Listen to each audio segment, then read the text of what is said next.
by eliminating this hazardous gas from the mine.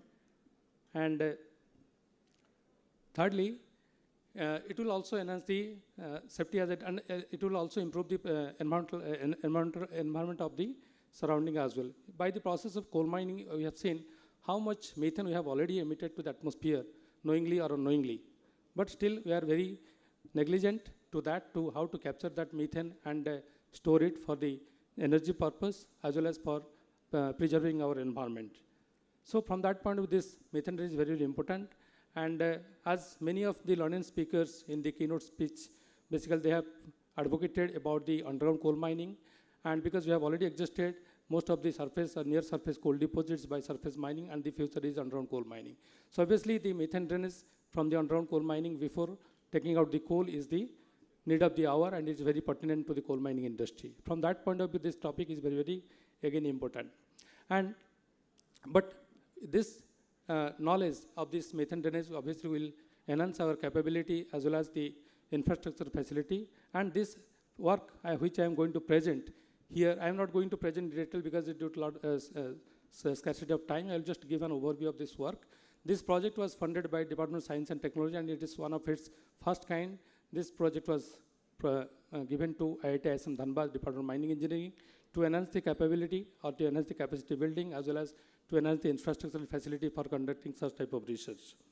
So in this study, what we did actually, we basically concentrated this work in one of the degree 3 gassy mines of BCCL, that is Munidi Colliery, and we collected the coal samples from that mine in blocks, and we have done the characterization study which are meant for this study of the methane drainage from the coal mines. We studied all these porosity, permeability, physicochemical and geotechnical properties from that 2 different coal seams of this mine, that is 15 and 16 top seams. So they are the proximity analysis results of that coal samples which are collected. And with this help of this project, we basically established a very state-of-the-art research laboratory for conducting this methane drainage project studies. And we procured a high-pressure gas adsorption isotherm setup, a gas reservoir modeling software, that is Comet 3, as well as the steady-state gas power meter. So they are the data showing the adsorption isotherm curve at different pressures for a particular coal seam of 15 seam using that instrument. So this is the setup. And also we are having one gas volume measuring arrangement setup in which we can measure the gas content of the coal seam as well. And we have studied the gas content of both these coal seams using this gas volume measuring arrangement setup. And we basically did the modeling studies considering a panel, long wall panel, and the dimensions are given here. And we basically selected the grid size of 10 meter by 10 meter to conduct the reservoir modeling, and we applied different pressures. So we did lots of variations in all these methane drainage parameters, like say your diameter of the borehole, spacing of the borehole, length of the borehole, and suction pressure that is basically applied. So you can see there are a number of variations we have made, and for each seam. Last one. So we did lots of variations, and there are 240 simulations we did for each coal seam. So we considered 2 coal seams, 15 seam and 16 seam, which are occurring at a depth of say 600 meter depth from the surface. And we then found out the 3 by 3 matrix which gave the maximum yield of the methane. And we just wanted to know which combination of the parameters giving the maximum yield from the technical as well as the economical point of view. So this shows the reservoir model of a particular coal seam, and these are the spacing of the boreholes. And of course we have seen that obviously if the spacing will be lesser, it will yield maximum gas production. But again, at the same time, we need to consider the economy as well. So obviously we have to optimize the methane drainage parameters to achieve the maximum production as well as keeping in mind the economy as well. So this is all about the overview of this project actually, and eventually we found there the maximum production we can achieve, and which will also give you the payback period of say about 0.89 meter or less than 1 year. So this type of studies basically help you in implementing the policy for adopting this methane drainage technique in our Indian coal mines as well, and which will basically practiced in all of the coal mines, because as we go deeper and deeper, the gas content will be more, and eventually we'll be facing more problem due to high gas concentration, especially methane in underground coal mines. So from that point of view, this type of study and practices would be useful for our Indian mines. So this is all about my presentation. Thank you so much. Thank you. Thank you. Question answer we are keeping in the end, basically. Next paper, please. Reduction of mineral matter content in high ash coal through oil agglomeration. Ms. Swati Chakaldar. Good afternoon, all of you. I'm Dr. Shashwati Chakladar, and I'm here from CERIMS to talk about the project we worked in collaboration with Mahanadi Coalfield back in 2020-21. So the title of the project is the lab-scale study on reducing ash content or the mineral matter from 3 coals of Mahanadi Coalfield. That is what we started with, Bhubaneswari, Hingula, and Kaniha. So it was a joint effort of both the teams. Oops. Next slide, please.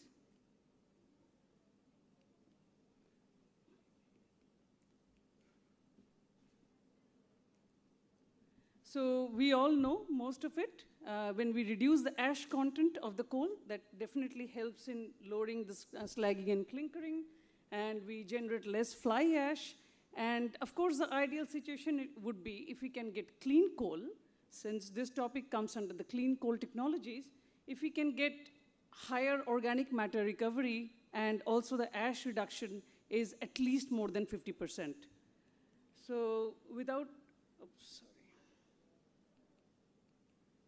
Yes, so the objectives of this present study was to first identify the areas from where we can have low-grade coals, definitely more than 35% ash content, and all these 3 coals did follow that, although Hingula had lower ash content. The main thing was for us was to identify the oil or the bridging liquid which could actually agglomerate these coals.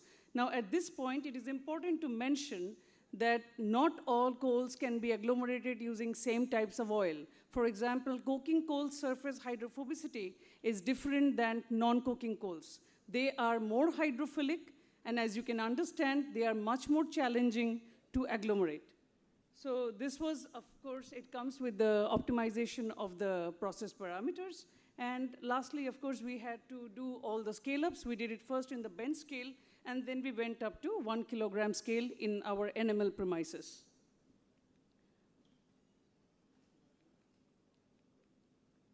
So the process of oil agglomeration, without going much into the detail, a picture can speak 1,000 words. What you can understand is that oil agglomeration principally depends on the surface hydrophilicity difference. So coal is hydrophobic, so it loves oil, and mineral matter is hydrophilic, so it loves the water part, aqueous part. So what we do is we agitate the coal with the mineral matter, in the aqueous solution, which is basically an emulsion. You first emulsify your oil into finite droplets, add the coal slurry, you agitate it, so that the coal particles are uniformly coated with the oil particles. Once they are coated, they adhere to each other. And that's how they form agglomerates. So this is what is shown in the picture as well. So what we need to importantly focus on as researchers is that coal agglomeration is not as simple as it looks in the picture. It actually depends on several factors. It depends on the pH of the aqueous media. It depends on the hydrophobicity, philicity of the coal. It depends on the particle size of coal. You cannot go for really coarser sizes, or you cannot go for too much ultrafine either. And the agitation time and speed matters a lot. If you keep longer duration during the coal slurry and the emulsion agitation, it will break the agglomerates. Again, what you are making, you are destroying it. So every coal needs to have optimization of its parameters. So this is exactly the work we did.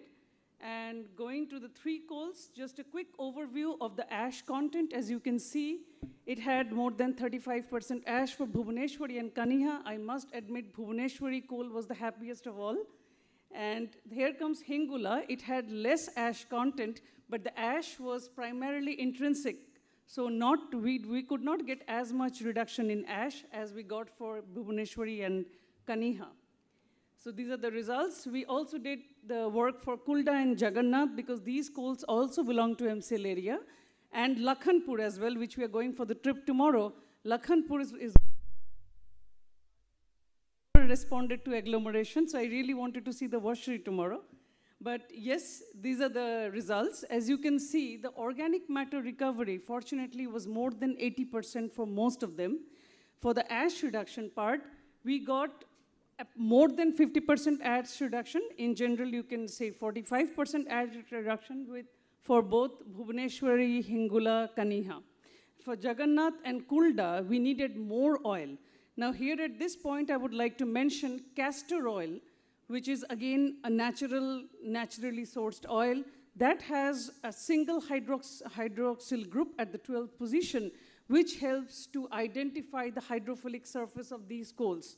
And it took us some time to get to find the right oil, and our project was, we were given only 3 months to finish the whole project. So it was the bridging oil finding which took the maximum time. So these are the things. In the bend scale, as you can see, the mineral matter is lying in the bottom. We are done. I'm almost done. And just few pictures for you to appreciate how it was done in the bend scale. And this is a little bit of chemistry I wanted to say. This is an FTIR data. Those of you who are acquainted with FTIR, this is the place where you can see what I have encircled which shows the hydrophilicity of coals. And Hingula had most hydrophilic content, and so it was difficult to agglomerate. And then comes the next slide. This is just a visual representation for you to appreciate when the coals agglomerate or stick to each other. This is how it forms. This is the first slide is the raw coal, the wet milled coal, and lastly the agglomerated coal. With this, it pretty much brings me to the scale up. These are a few pictures of the scale up. We did in 1 kilogram scale.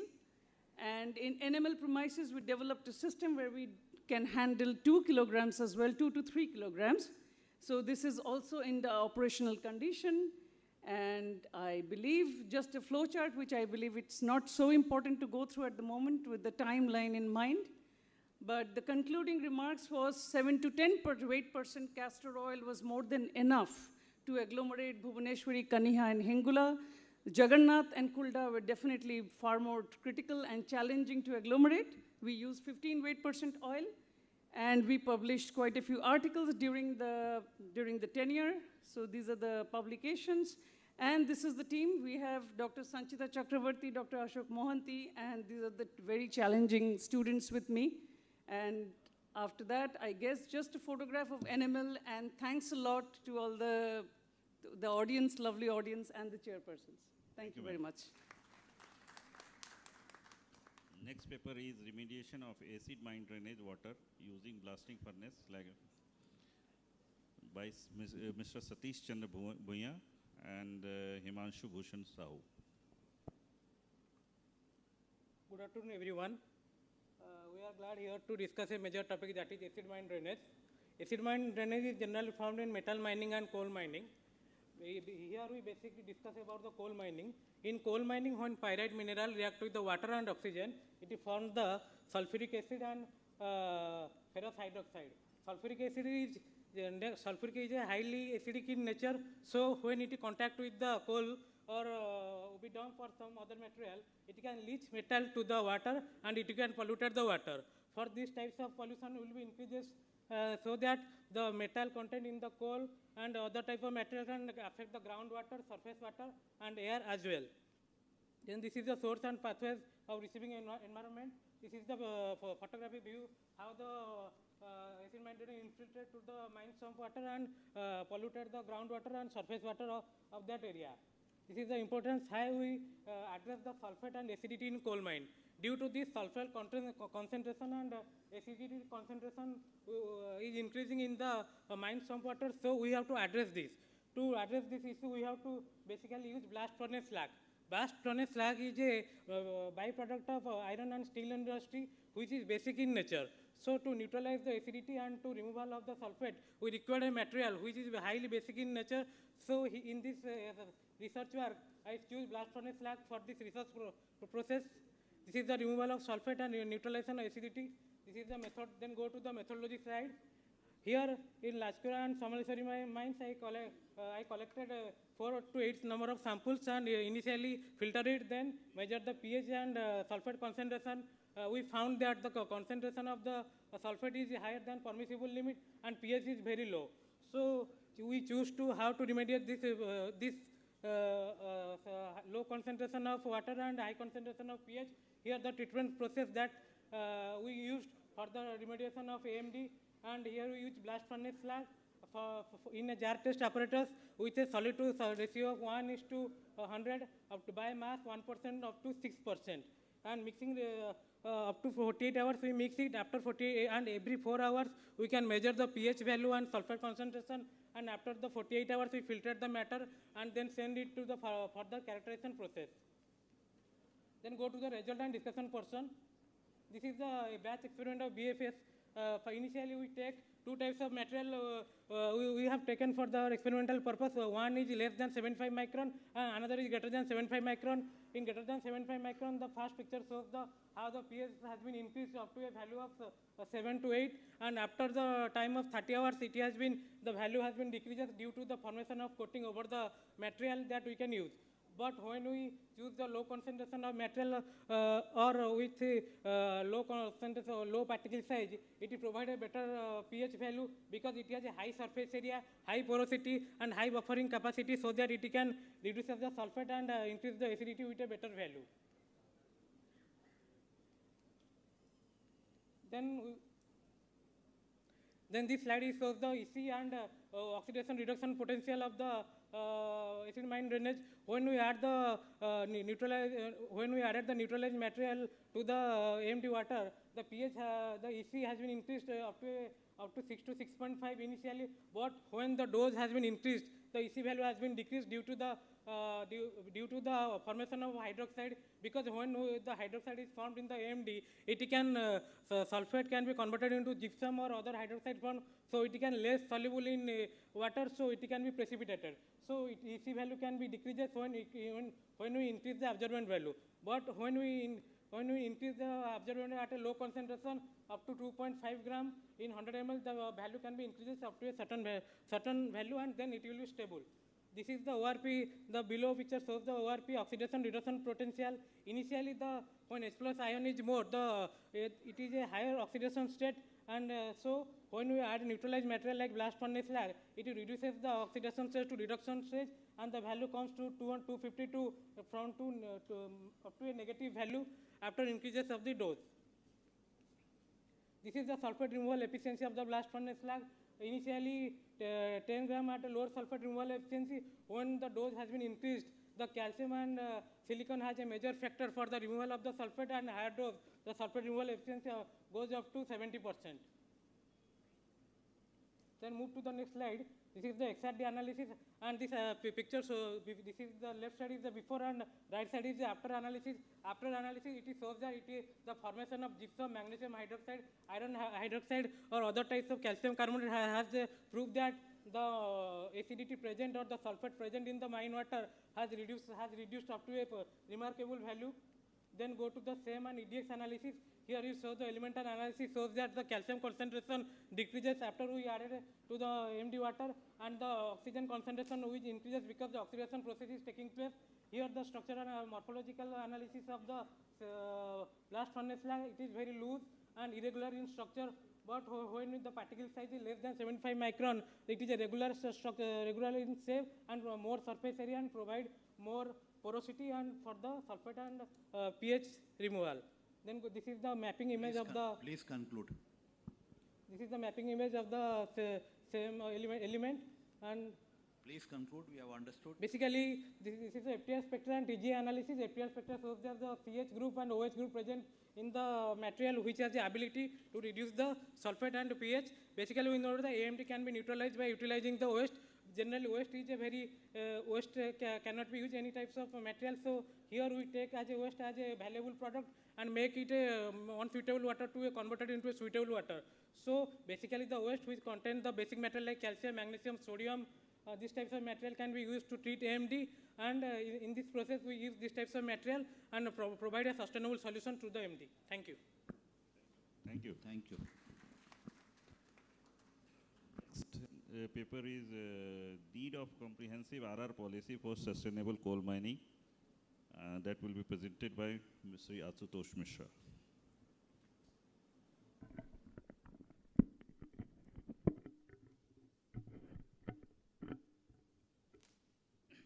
Namaskar. Good afternoon, everyone. Myself Vasutosh Mishra.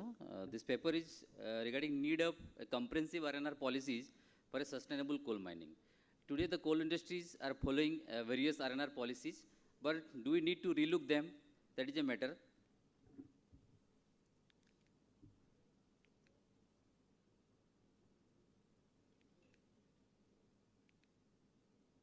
Can you please help me?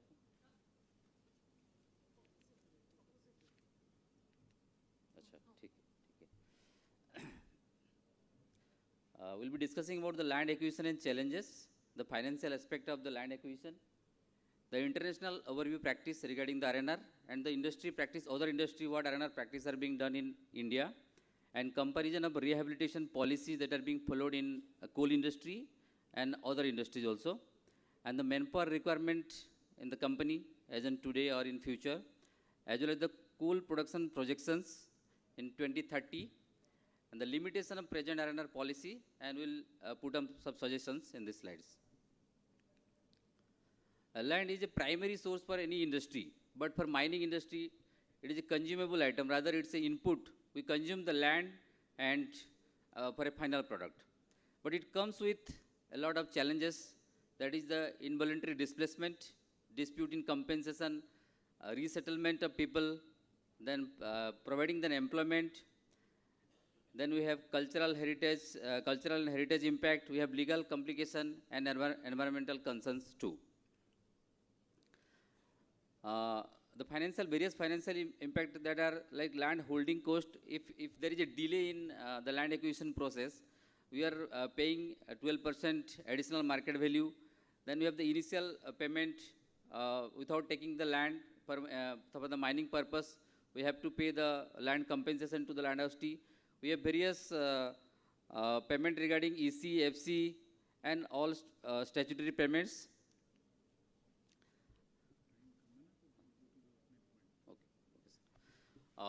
There are various practices all over the world. Apart from the land acquisition, what they are doing is they are following the beneficiary revenue project model. Like their part of the revenue of the project is being shared with the land housties. Most of the countries are following these practices now. In India also there are various projects other than coal industry. They have followed beautiful R&R policies 2 to 3 decades before. Like Tehri Dam project is one of them. Second is the solar project of Karnataka, and the land pooling concept of Andhra Pradesh.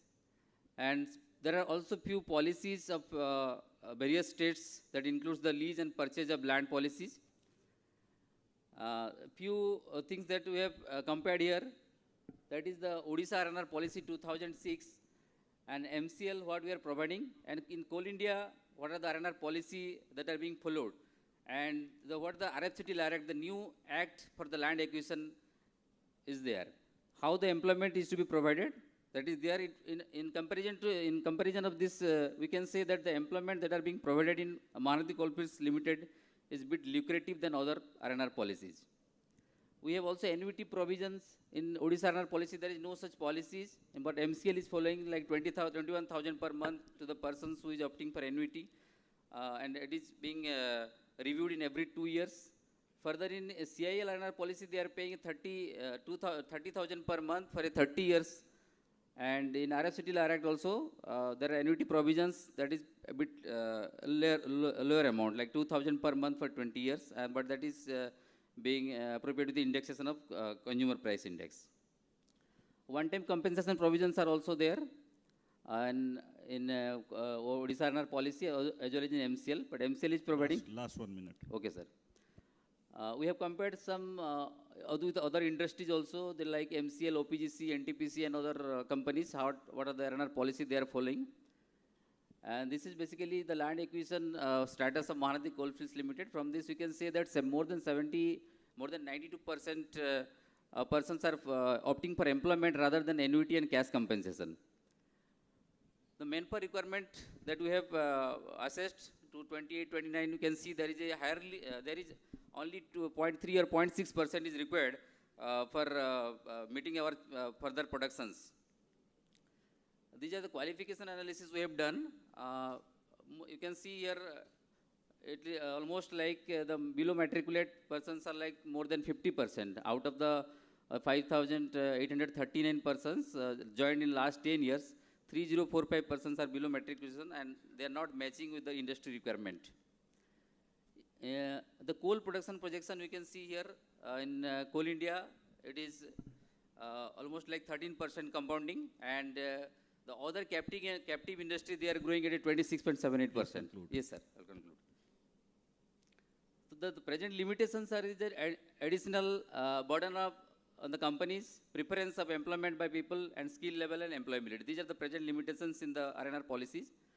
And you can see the employment cost, sir. We have taken like the average cost per ton in our industry is something like 610 rupees.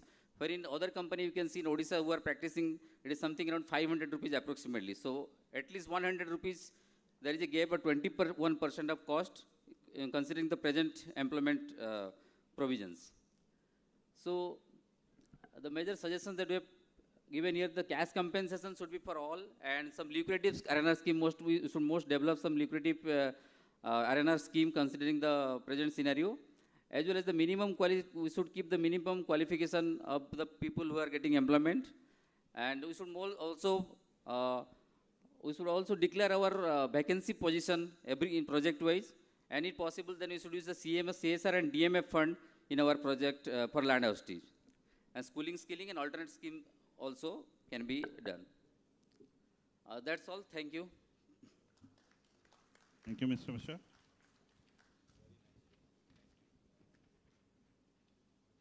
Next paper is Carbon Trading Strategies and Sustainable Emission Production Pathways, Global Insight and Indian Applicability in Coal Mining.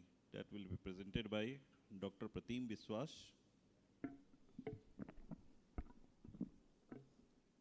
Good afternoon to all the respected chairperson and all the delegates.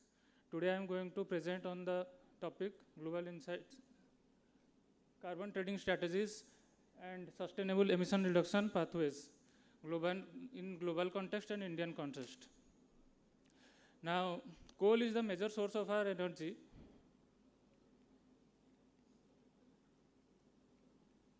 Somebody please help. Coal is the major source of our energy, as well as it is the major source of all the greenhouse gas emissions.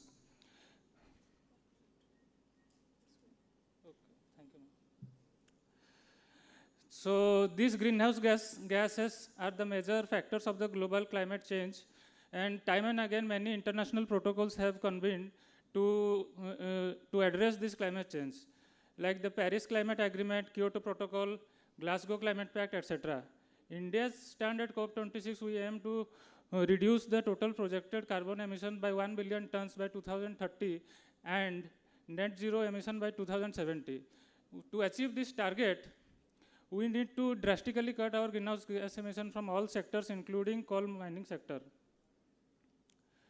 So carbon emissions are related to coal take place throughout the entire life cycle of the coal mine, starting from coal mine construction to closure. This emission can be direct, like the fugitive methane emission, or the carbon dioxide emission from direct combustion of the coal, or indirect, which are produced by the consumption of diesel or electricity during the process of coal mining. There are different emission control pathways which we will discuss one by one. One is the energy trading system, which is a very flexible pathway. Here the government or the apex body set up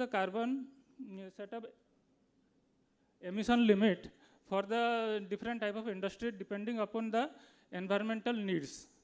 Here we can see that one industry is producing more carbon dioxide and other is producing less.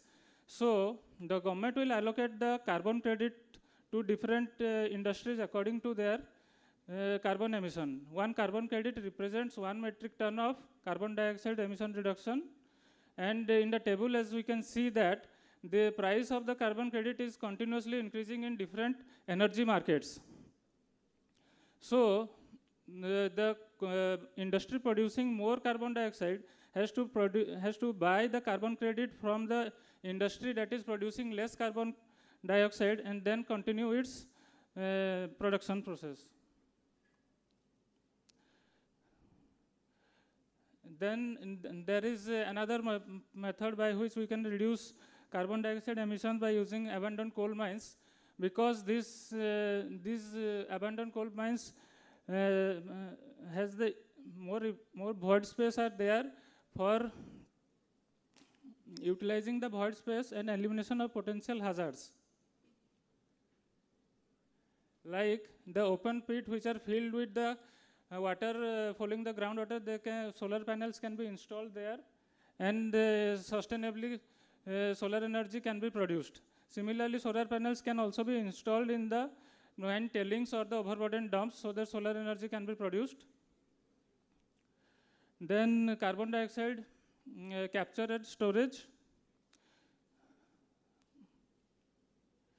Here the underground,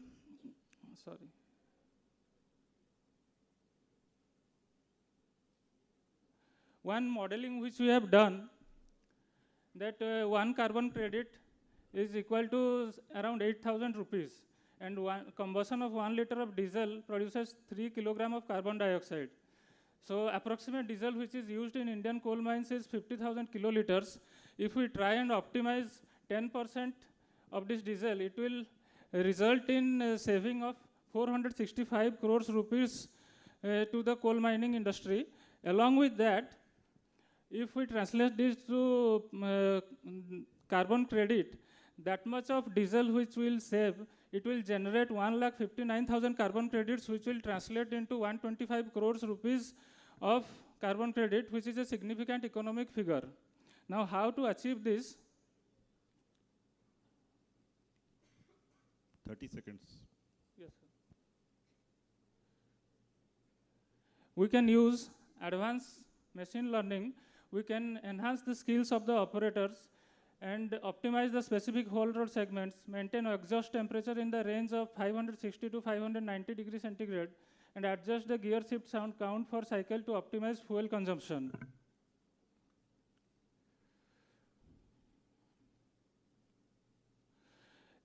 Coal India has a vision to produce 100 million ton from underground coal mines by 2028, which gives us ample opportunity to recover the methane as underground coals. The methane concentration is higher. We can use the methane for power generation or heat energy and other different type of sources in chemical industries. So I conclude my topic here. Thank you. Last paper of the session is removal of selenium from mine water using an industrial waste. That will be presented by Ms. Pallavi Behra.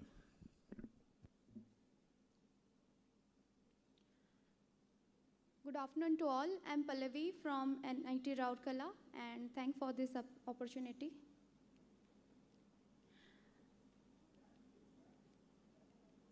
Today I'm presenting on the removal of selenium from mine water using industrial waste. These are my outline. As we all know, why we are needing and for this wastewater treatment. And this is a report of Niti Aayog that around 40% of the people are not going to get even drinking water by 2030, and 6% of the GDP is going to be lost by 2050. And many people are directly dependent on water streams nearby. So here we have focused on such pollutant, that is selenium, and a scientific study was conducted in 15 open cast mine of Talcher and Eve Valley of MCL, and it was observed that almost all mine sumps, MDTP and sedimentation pond is contaminated with selenium, and it is more than its prescribed limit, especially the Kaniha, Hingula, Belpahal and OCP. So these are some of the globally area where selenium contamination can be seen. And these are some of the impacts in human as well as to the animals and aquatic animals. So we have come up with a remediation process, that is adsorption. Because of its easy and simple use, it's high efficient to remove selenium from solutions. Then because of its low maintenance cost. And we have adopted the dolochar as an absorbent, as it is very abundantly found. So this is our methodology. What I'm going to show you, this is our preliminary study, and further studies is also going on. So firstly, we have collected the granular dolochar, then we have washed it, dried it, and grounded it up to 75 micron. Then we have characterized the surface area and morphology of that dolochar. Then adsorption study were conducted by varying the different parameters like pH, initial concentration, contact time, and doses.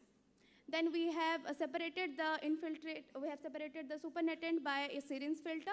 Then some reagents were added for testing, and then it was tested under UV spectrophotometer. So this is the characteristics of dolochar. The first picture which has been shown shows the before adsorption picture, and it can be easily seen that irregular pores on the surface of that dolochar. It means that it is porous, and after the adsorption process, a dense layer was formed on the surface. Again, is this adsorption is due to the selenium or not, we have confirmed with EDS. And before adsorption, the EDS showed a result with, which was containing with iron, aluminium, calcium, magnesium, and carbon. And after adsorption, some traces of selenium was found, which confirms that selenium adsorption was done, and this dense material which is we can see here is due to the adsorption process of selenium. And again, to justify this, we have done XRD. And before adsorption, we can see that selenium in the form of quartz, magnesium, calcium in the form of dolomite, carbon in the form of graphite, and iron in the form of iron oxide we have observed. And after adsorption process, we have found some traces of selenium that is in the form of selenium oxide and iron oxide. Iron selenite. This is because of the exchange of ion between the selenium ion and the other ions in it. After that, to know the functional group present on the surface of the dolochar, we have done FTIR, and we have found many peaks of carboxylic ion, then alcoholic ion and ether on it, which promotes the selenium adsorption. And after that, you can see after adsorption, some peaks has been diminished, some new peaks has been formed, and some are displaced from its original position. Then we have done BET analysis to know the surface area of that material, and we have found 86.5 meters square per gram of surface area, which is again encourages us to take this absorbent as an absorbent. Please conclude. Then please conclude. 20 seconds. Okay. So this is our. Then we have done a PZC value to detect whether it is a negative or positive. The surface is negative or positive. Then we have varied the pH, and we confirmed that at low pH the removal was high. After that, we have done the initial concentration test, and where we can see at lower concentration the removal was high. Then we have done the contact period test, contact time test, where we can conclude that at 120 up to 120 minutes most of the selenium was removed. Then we have done the doses test, where we have seen that 20 gram per liter the doses was required to remove up to 93%. Then, in conclusion, I would like to say that this study can be used, the dolochar can be used as a potential adsorbent because of its low cost, and the PZC value which it is giving is a wide range of pH it is giving for its removal, and variety of functional groups on the surface. It helps for the removal, and at optimum condition, like at 20 gram per liter at pH 2 and up to 20 minutes at its equilibrium condition, we can remove up to 96% of the selenium at its initial concentration. So this is our collective it's our collective responsibility to focus on this type of topics for our future generation as well as for our sustainable growth. Thank you. Ms. Palvi. Now, and if anybody has any questions, they can ask on the papers presented today during the technical session. Just like we will try to have one question from one speaker, so that we have 7 speakers, so altogether 7 questions, if we have.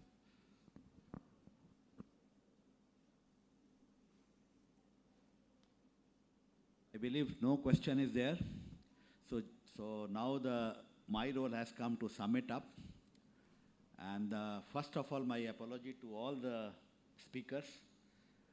We know that we were not doing justice, giving them 5 minutes time to explain, like whatever they have done maybe for months, for years. It was really an injustice, but they have beautifully sent the key message. Starting with Dr. Ajay Kumar Singh Saab, he beautifully explained how do we achieve the net zero still using the coal. And one of the key technologies is going to be carbon capture, storage, also the utilization. So he tried to focus on that, and this was the key message. Then Professor D.P. Misra, he focused on like how, because coal by its nature contains methane. Depending on where the coal is coming from, which coal field is from, the methane content varies. And in some of the coal fields, like the Jharia coal field or the Raniganj coal field, these methanes could be extracted for the commercial uses. So he tried, like while doing the underground operations, how we can extract the methane and maybe use it for the commercial purposes. So that was a key message there. Then coming to the reduction of mineral matters.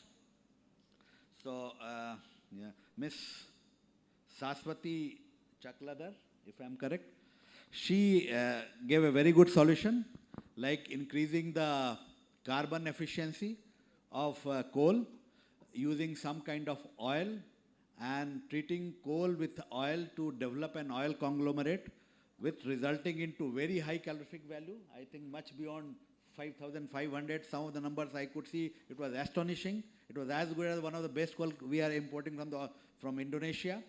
And I think this is a very good work, and it requires to be taken to the commercial level.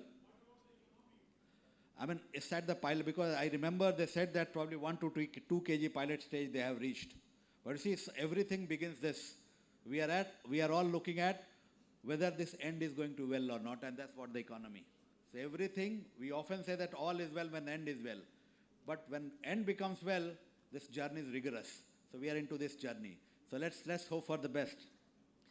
So next was treating the acid mine drainage using some blast furnace slag, because acid mine drainage is a big problem, and it causes like the soil deteriorations and the loss of vegetation, etc. So Mr.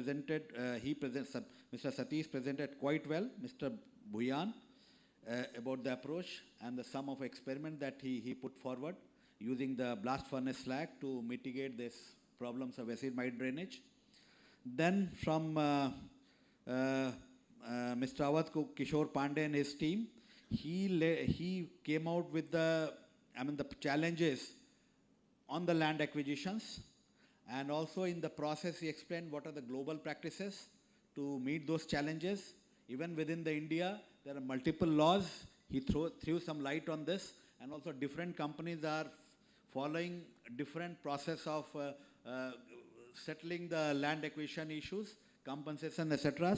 So it was, quite enriching.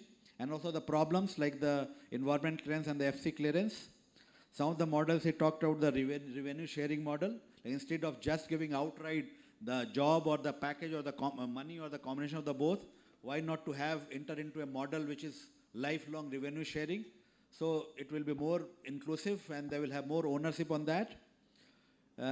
He also reviewed the RNR policies, sort of a comparative statement, and also the challenges, and some very good suggestions in terms of facilitating the land acquisition process efficiently. Then Dr. Preetham Biswas, he talked about the carbon trading, though this concept is little bit old. It was quite popular during the days of Kyoto Protocol until 2012, and people were having a lot of carbon credit projects, and Singh Saab will guide me. There were many CDM projects, clean development projects. We were earning carbon credits, but it's still in some form or other. I was just checking while he was presenting, are we still there? and he has endorsed that probably in some of a form or other. We do have the carbon trading mechanism, and he is beautifully pointed out, because like coal for the power plant is a major culprit of emission. In mining, diesel is the most culprit. He showed a number, 3 kg of 3 kg of carbon dioxide emission. I mean, equivalent carbon dioxide equivalent emission we are emitting per liter of coal. Is that correct number? For 1 liter of diesel, and you can see the amounts to how much. And by just doing some better planning, haul load management, etc., we can improve the dumpers efficiency by 10%, and there's a huge saving. So it was also like a quite eye opener.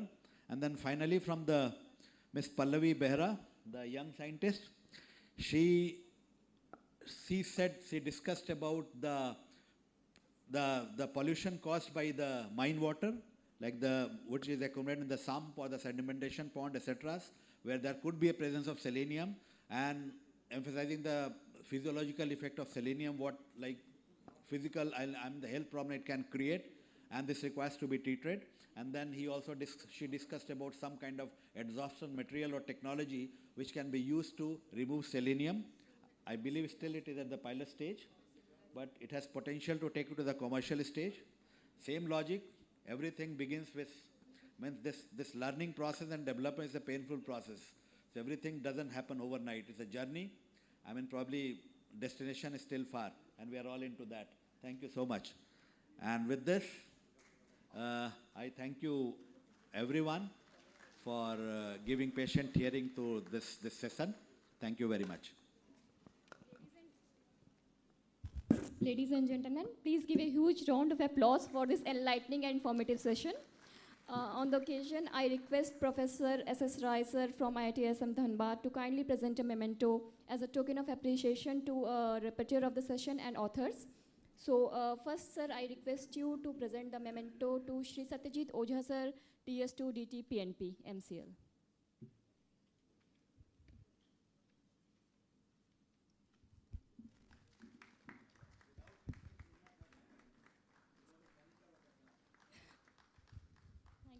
Thank you so much, sir. Sir, I again request you to please present the memento to Shri Ajay Kumar Singh, sir, from Semper Dhanbad, and he is also the editor of MGMI.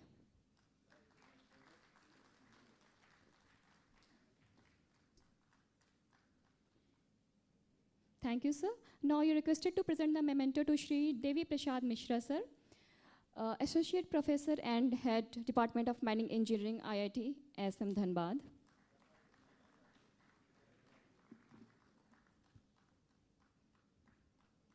Thank you, sir. Now you're requested to present a memento to Ms. Saswati Chakaldar from CSIR Jamshedpur. Pardon, ma'am? CSIR NML Jamshedpur.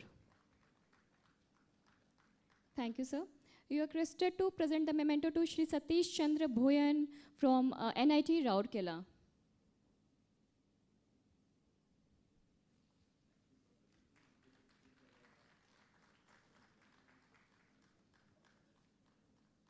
Now, sir, you are requested to present the memento to Shri Ashutosh Mishra, Manager Mining, L&R Department.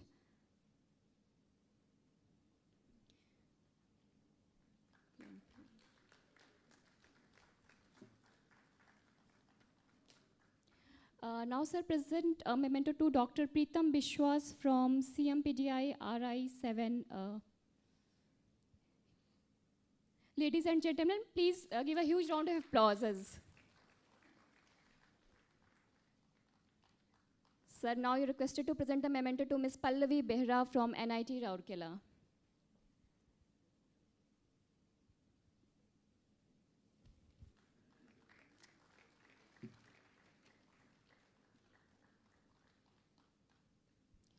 Now to honor Professor S.S. Rai from IIT SM Dhanbad and chairperson of this session, I would request Shri A.K. Pandey sir, Director GM PNP MCL, to kindly come over the stage and present memento as a token of appreciation to Professor S.S. Rai sir.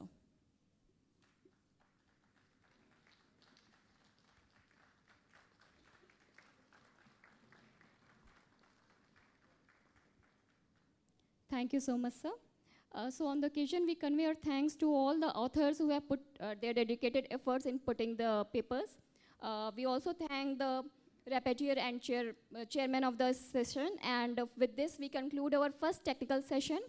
Thanks everyone for being such a lovely audience. Now we can take a 30 minutes of lunch break and resume back in 30 minutes from now, that is by 3 o'clock. So the sumptuous food is waiting for you all in the lawn tennis area, which is at the back of this hall. You are requested to kindly proceed for this. जैसा कि सुष्मिता ने कहा, आप सभी के लिए भोजन की व्यवस्था हमारे इस सभागार के जस्ट पीछे में जो टेनिस कोर्ट में है, वहाँ पे आपके भोजन की व्यवस्था की गई है। आप भोजन प्राप्त करने के बाद ठीक आधे घंटे बाद इस सभागार में आने हैं। इसके लिए मैं आप सभी से निवेदन करूंगा कि कृपया समय का ध्यान रखते हुए आधे घंटे के अंदर में ही आप सभागार में प्रवेश करेंगे।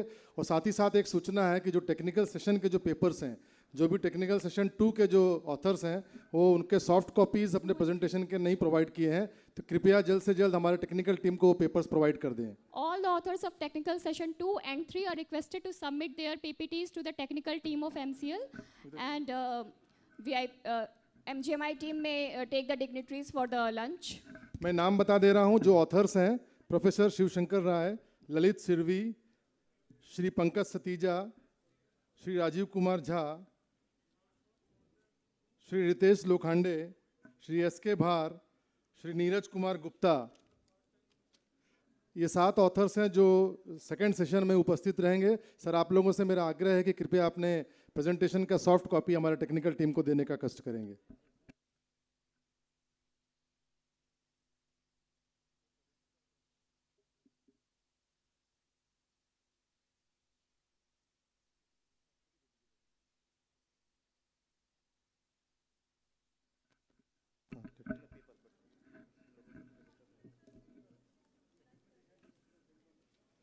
एक सूचना मैं आप सभी को बता दूं कि आज हमारा जो